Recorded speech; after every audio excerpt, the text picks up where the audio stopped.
நான் டயட்ல இருக்கிறேன். அரிசியே சேர்க்காத இட்லி தோசை ரெசிபி வேணும்னா உங்களுக்கான ரெசிபி தாங்க இது. ரொம்ப ஹெல்தியா அரிசி சேர்க்காத இட்லி தோசை மாவு எப்படி பண்ணலாம்னு பார்க்கலாம். 1 கப் கேழ்வரகு எடுத்திருக்கிறேன். இதோடவே 1 கப் சோளம் எடுத்துக்கோங்க.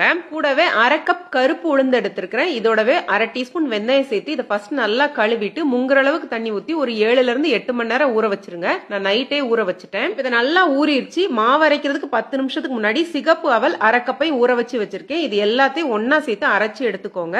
தேவையான அளவு உப்பு சேர்த்து புளிக்க வச்சு எடுத்துக்கலாம். இது கொஞ்சம் சீக்கிரமாவே புளிச்சிரும். 5ல இருந்து 6 மணி நேரத்திலே புளிச்சிரும். இந்த அளவு புளிச்சதுக்கு அப்புறமா நீங்க இட்லி தோசை ஊத்த ஆரம்பிக்கலாம்.